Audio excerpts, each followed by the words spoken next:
Good day to everyone. It's November 4, 2020. November 3 po sa Amerika. Election day po sa kanila. Ito po si Benji Chidoro. Meron tayong balita sa initial results ng US elections. Dito po naman sa atin, meron tayong balita sa video, Petron, at short selling sa PSE. At ang resulta ng trading sa PSE. Lahat ng yan dito lamang sa November 4, 2020 edition ng The Stock Market Today.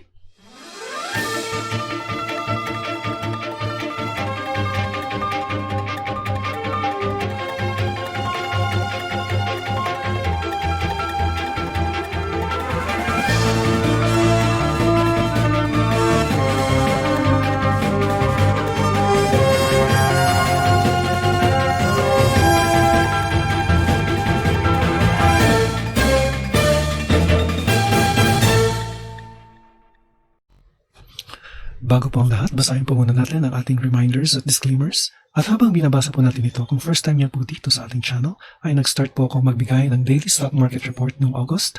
Inaanyayahan ko po kayo na mag-subscribe sa aking channel para palagi po tayong updated sa balita at impormasyon tungkol sa stock market at ang mga active stocks sa merkado.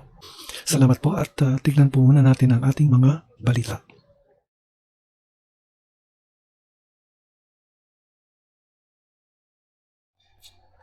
Okay, dun sa Amerika, mukhang neck to neck ang laban nila President Trump at ni Joe Biden. No? Initial results pa lang to. So mukhang dead heat, no? Okay, ang first news natin is Petron swings to profit on retailing margins mula sa business world.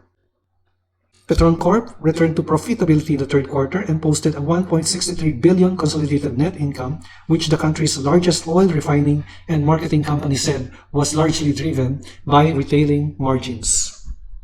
Yan po ang sabi ni Chief Executive Ramon Ang from a press release last Tuesday. Pero sabi niya, modest recovery lang daw to. So that's good news for Petron. So nagkaroon siya ng last year, meron siyang consolidated third quarter income of 1 billion. In the second quarter this year, Petron suffered loss of 9.36 billion. So this quarter, kita sila ng 1.63 billion. The next news is on BDO. Okay, BDO Trust Units hits milestone 1 trillion assets under management. So, good news din ito sa BDO. Ang trust kasi manages funds, no, of other people. And one of them that they manage is the what you call Unit Investment Trust Fund. No? And it hit 1 trillion in AUM, or assets under management. So sabi sa news item from the Philippine Star, the trust arm of BDO Unibank achieved a milestone as assets under management breached a 1 trillion level despite uncertainties brought about by the impact of the COVID-19 pandemic. So yan po ang sabi ng BDO SVP Rafael Ayustre. And kumikita ang mga bangko dyan through trust fees. No? So when you invest in UITF, about 25 to 50 basis points is deducted from your are deducted from clients, and yun ang nagiging trust fee nila. Okay, so that's good news also for BDO. And then finally, we have the news on short selling. Finally, kasi first quarter this year nag-announce si PSE on fourth quarter last year, no? So sabi niya, PSE short selling rules out by quarter 1 of 2021. The Philippine Stock Exchange, Inc. is targeting to implement short selling and new listing rules by next year to help drive up activity in the local market. In a virtual press briefing on Monday, PSE President and CEO Ramon Monzon said the board's operator is expecting to receive regulatory approvals within the fourth quarter to allow short selling as early as the first quarter 2021. Dun sa Instagram's Trading Cup, meron ng short selling eh. So we can do that virtually. Kung kasama po kayo sa Trading Cup 2020, yung Trading Challenge, meron ng short selling doon. Currently, the PSE allows long positions lang, hindi pwede yung short positions. But this time, short selling will be allowed. Short selling is the sale of a security not owned by the seller, but will be settled by the delivery of borrowed securities. Investors may generate profits by selling borrowed securities at a time of higher prices when buying them at a lower price in the future. Ang short selling kasi is if you have a view that at current prices, your stock will go down, or yung presyo ng stock will go down, i-short sell mo siya.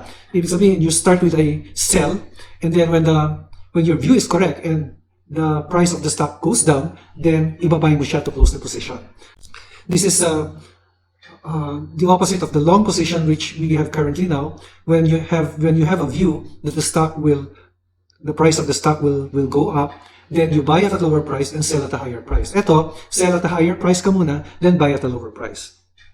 Okay, but they are still awaiting approvals from certain regulators, no? From the Philippine Depository and Trust Corp, and from the SEC, no? And from the BIR. So hopefully, ma-plancha na nila ito at magawa na yung short selling para maging more liquid yung ating PSE. Okay, so tignan uli natin briefly kung ano na nangyayari dito sa US elections. Okay, nag-commercial siya, no? So, we're watching ABC News Live. And tingnan natin yung ibang coverage. Ito, tingnan natin to.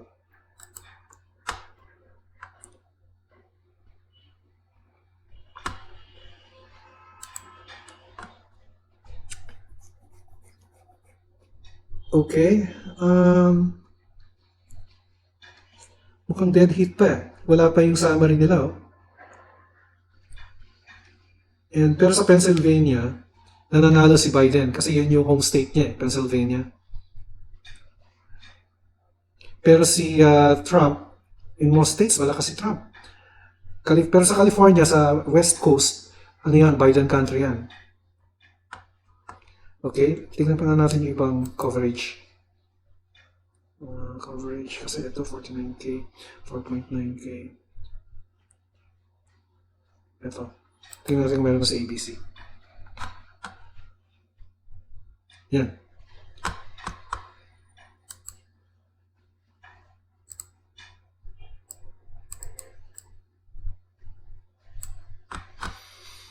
So far sa Florida, leading si Trump, no? Sa Georgia, leading din si Trump. Mukhang mananalo si Trump dito, no? Pero hindi pa tapos ang laban eh. Sa West Coast kasi malakas ang malakas ang Democrats eh. Si Joe Biden is a Democrat candidate and Donald Trump is the Republican candidate. Okay, so yan po ang snapshot ng US elections. Mamaya po, before we end our wrap up with the PSE, babalikan po natin ito. Meantime, tingnan po natin how the PSE is faring.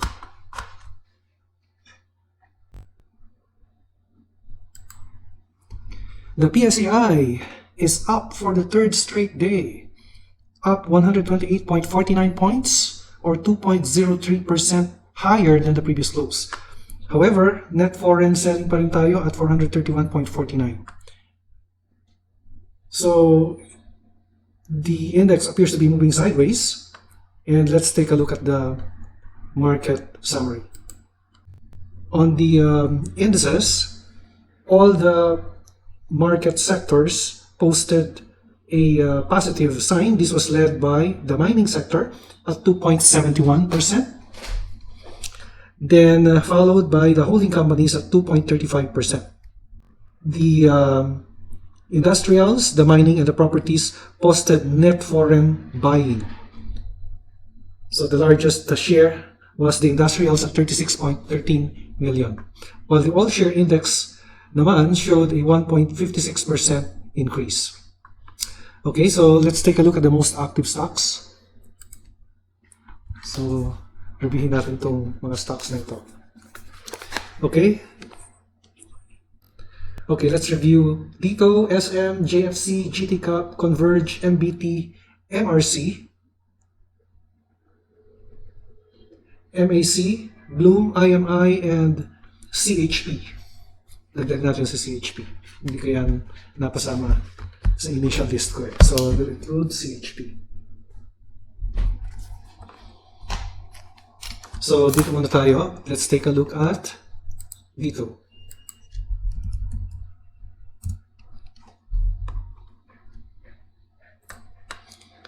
Dito ended in the red, 0.31 points lower or 4.68%. Medyo malaki rin, no? Medyo pero medyo malaki. Okay, it's still moving sideways, and it may test the support At tingnan natin kung saan yung support niya. Ito yung nearest support niya. It's at 590. Yan, 590. Yung nearest support niya. It may test that. And I don't see a catalyst, so it may just move within resistance and support. So yung nearest resistance niya, just like what I plotted yesterday, was mga 702, 703. Yan, 704, 702, 704. Or mga 708. When I say support and resistance, they are not exact points, but areas. So dyan lang siya maaaring mag-move. And then let's take a look at the next stock, SM. Okay, SM had a green candlestick today with net foreign buying, 99.04 million. Okay, nasa ano na siya, nasa resistance area siya. SM is in the resistance area.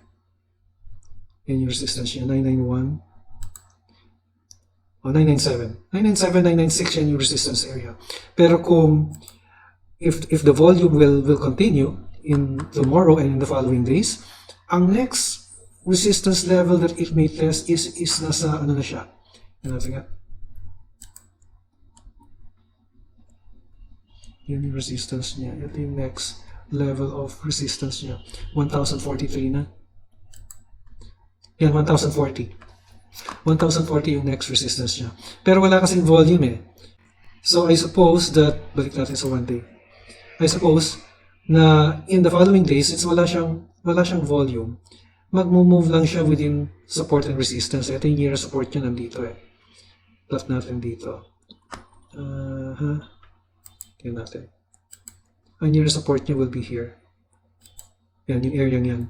942. Or the mga 950 level. Yan yung nearest support. 950. So, I think that in the following days, dyan lang siya mag-move in the meantime. No? Although yung ating indicators, yung 20-day EMA is upwards ang movement. Ngayon, kailangan makakita muna tayo ng volume dyan para masabi natin, uy, pataas yan. Pero feel ko lang to, mga friends, na baka mag-profit taking yan the following day. Okay, so let's take a look at the next stock, JFC.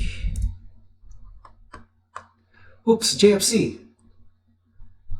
Engulfing candlestick. Medyo malakas si JFC, ha? If you take a look at the stock, above average volume. So, I see the stock moving a bit higher. Probably, it may consolidate a bit, no? And then, before it continues higher. Pero ang feel ko lang, dahil merong volume siya, kung makikita nyo yung bar dito, it's above the shaded area. The shaded area is the average. So, medyo angat siya dun sa shaded area, and therefore, there is above average volume. So, baka lang ma-sustain yung kanyang upward movement, no? And net foreign buying din siya today. So, if it sustains, the stock sustains its upward movement, the next area of testing will be, ilang test is mga 196. 196 na siya. Ito. That's it. 195, mga 196. Yan na yung next area of resistance na we expect. So ito kasi yung nag-breakout siya dito, and then nag-consolidate, and then dahan-dahan nag-breakout siya ulit, and although it's not much, there is still volume. So hopefully ma-sustain to at mag-retest siya sa 195.35. Otherwise, baka lang mag-consolidate before it further move upwards. And then let's take a look at GTCAP.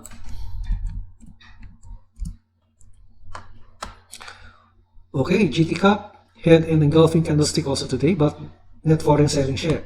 Pero 3.69% yung increase niya. And there is just above, well, just enough volume, no? Just the average volume. So, ang tingin ko lang dyan is, baka tumaas pa yan, or baka mag-profit taking, either way, no?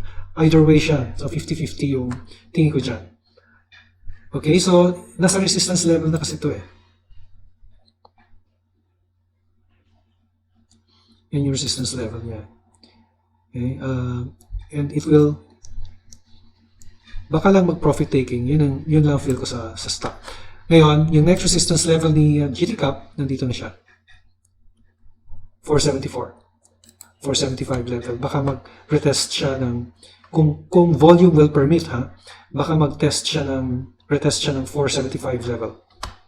Kung magtuloy-tuloy yung kanyang upward trend. Pero feel ko lang baka mag-profit taking siya. Okay, next is Converge. Okay, Converge. Okay, moving sideways si Converge. Mukhang ano lang siya, nagko-consolidate lang, moving sideways. And again, I'll be plotting the resistance here at 1519, 1520 level. And the support, nearest support is malapit lang, 14. So baka lang mag-move within that range without a catalyst right now. So mukhang after a week of trading, nagle-level up na or nag-average up na si Converge to probably its true value at 1450, 1470 level from the 1680 IPO price. So baka lang mag-move, feel ko lang is mag-move siya between the 1405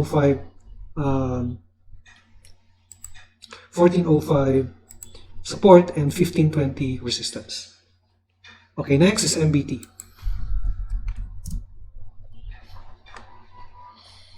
Okay, MBT. Engulfing candlestick din to. At meron siyang, well, hindi naman gap up, but it opened higher than the previous close, no? So, ang kanyang increase was 5.04%.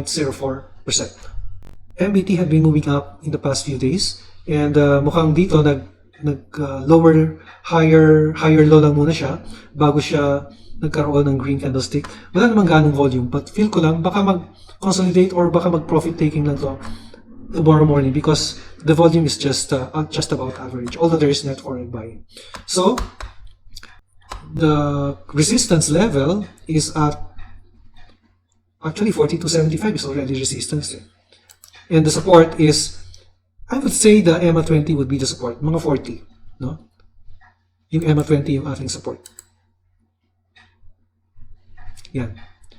40.41, 40. Kasi the EMA is at 40.96 eh. So, mga 41 yung kanyang support. Now, by the way, ang indicators na ginagamit ko nga pala is I use the 20-day exponential moving average as my short-term indicator. This is the orange line. The 50-day exponential moving average as my medium-term indicator. This is the blue line. And the 100-day exponential moving average, my long-term indicator represented by the black line. And also I use the relative strength index and the directional movement index as additional confirmatory indicators. Okay, so let's move on to the next, MRC. Okay, MRC had a 10.71% increase, medyo significant to. Okay, from the opening of 42 centavos, naging 46. Okay, may earnings siya dito. Okay, it is negative yung kanyang income, ano, meaning net loss, but still, yung kanyang candlestick right now is a green candlestick with net foreign buying. Anong news dito? Wala namang ganang news, eh. Okay. So, anong nearest support natin? Okay. Meron bang volume? Well, merong a slight offshoot of the volume, but I wouldn't say significant volume naman, no? But if you will see, our indicators, yung EMA 20, 50, and 100, are all under the candlestick. At yung setup na sinasabi kong bullish, no? Kung under the candlestick, yung indicators. Kung above the candlestick, like this, here, ito yung long, medium, and short, bearish yan. Ibig sabihin yung candlestick ay pababa. Okay? The moment the candlestick crosses, or the moment the indicator crosses the candlestick, there is a change in trend. So here, kumbaga, ang nangyayari dito, nagko-consolidate lang because the 20-day and the 50-day EMA are just piercing through the candlestick. Tapos, biglang it went under, the candlestick went above, bullish na ang ibig sabihin. No? Okay ba? So, ang nearest, actually, well, tingnan natin, high na kaya to. Let's check. 52-week high na to, yung MRC. Hindi, oo, tama. 52-week high kasi yung last high niya was 29 February pa to eh. Okay, February pa to. And the next nearest, I would say, nearest resistance is nasa 5,600 level na to. Yan, no? I would say 5-6 level. Yan yung next resistance niya. Kasi ang layo na nung ang layo na nung yung historical eh. Nasa November 2018 na tayo, yung last high niya, yung next high niya na nagkaroon ng resistance Mga 6,000 level, I would say. 5,600 level. Yan. Okay? Ngayon, may volume na tayo dito. Let's check ha. Okay, walang ganong volume. So, ang feel ko lang dito is what will happen to the stock is that kung walang volume, most likely, o merong just above average, so two things can happen, Since merong slight volume, maaaring tumuloy yung volume pataas, in which case, the next resistance is 5,600. Pero, since the volume is not that significant, then baka mag-profit taking yan. And the following days, you will see profit taking and the stock may just consolidate. Okay, so, tingnan natin yung next. MAC. Meron ako dito sa back. Okay, MAC. Mukhang nag-recover si MAC from a downtrend, Let's put up our indicator. Okay, so meron siyang volume at meron siyang engulfing candlestick. Now, the 8% to 7.98% increase is medyo significant chance sa Philippine market. And now, if the volume would continue to the following day, which I think will, the next resistance niya is nandito na. Baka ma-encounter niya yung resistance na ito. Kasi medyo, na siya 5.74. Yan yung nearest resistance that I see, Mga 5.70. 5.70 yung next resistance level na pwede niyang i-retest. Right now, yung support level niya nandito. Kung profit taking or mag-consolidate, nandito siya mag-retest. 5.15. Then, tingnan natin si Bloom. Oops, Bloom. Nag-breakout siya. There's a breakout on Bloom, So, if you'll notice the stock, yung ating candlestick, yung 20-day EMA, pati yung 50 and 100 day, above siya dun sa mga indicators natin. Pero nagkaroon siya ng gap up today. So, yung last time that it closed, it was 790. And now, tama ba? No, 738. Then it opened at 750. So, meron siyang gap up. And then it continued to move up 7.05%. So, I think it's about the economy reopening. That's why nagkaroon siya ng gap up and significant increase in the price today. So, nasa 790 na siya. And if we'll take a look at the nearest resistance, nasa 820. Yan, titingnan natin yan. 820 na yung tinitingnan natin yung nearest resistance. 818, 820. Tapos net foreign buying pa. Okay? Okay, please take note, merong gap up dito. And as you know, when there is a gap up, when the closing price of the previous day, when the opening price today is higher than the closing price of the previous day, there's a gap up. And what happens there is that this gap will have to be filled. Laging nangyayari yun sa stock, pero hindi natin alam kung kailan mangyayari. But somehow that gap will have to be filled. And then, let's take a look yung next stock. IMI. Okay, IMI. Nag-breakout siya dito, nag-consolidate ng 3 araw, then breakout ulit. Breakout ulit siya. So, nasa 750 na siya, 6.72% increase. Medyo maganda yung increase niya. Okay, so, ngayon, ang tingin ko dito dahil nag-breakout itong stock na ito, then most probably, malaki ang chance na tumuloy ito pataas. Kung merong volume kasi partial ako sa volume When I see volume on the previous day, mukhang mukhang merong posibilidad na tumuloy umakyat. Okay? The breakout lasts mga 2 to 3 days, Kung merong volume. Tapos saka yan magko-consolidate. Ito nangyayari dito.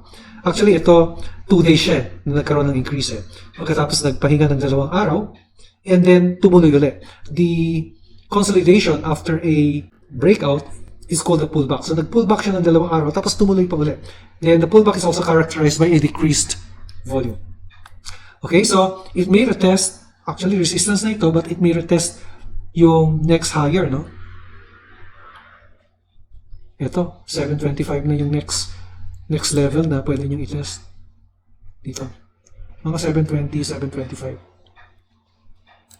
Yan. Yung pwede niyang i-retest na resistance. Actually, na-retest nga niya, pero tumalbo, it went down, no? It went down. I wouldn't say a bounce kasi nangyayari yan sa support eh. Pero kung sa taas is it retraced or it went down. Tingnan natin kinabukasan mo nangyayari. Kung there's volume, tutuloy yan. No? Tutuloy yan. But if you wanted to come in tomorrow, pwede pa. But just make sure that alam na naman natin na the prices of the of stocks are hindi 100% sure na tataas yan. Diba? So, ang sinasabi ko lang, how I see it in the charts. No? Okay, next is CHP. The last stock. Okay, CHP. I think we also have a breakout here. There is volume above average. Breakout to. Kasi it's the highest in 2 weeks. No? Highest in 2 weeks. So, masasabi natin nag-breakout siya. It may retest the next level. Mga 1.80 na yung pwede niyang i-retest. Pero yung nearest support niya would be here. Yan, 1.6 yung nearest support. Okay, so tingnan natin kung ano nangyari. How's the election going? Okay, itong galing sa BBC ha.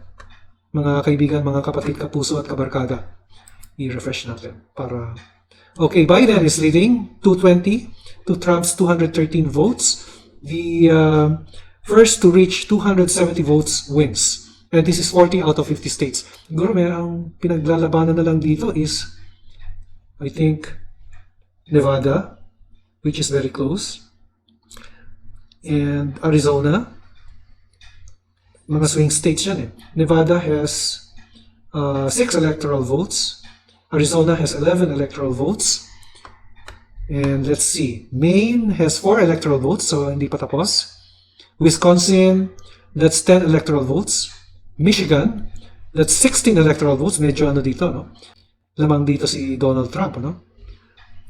Pennsylvania, 20 electoral votes. But this is Joe Biden's state, eh, Pennsylvania. Ito sa Michigan, 68% pa lang nakakount.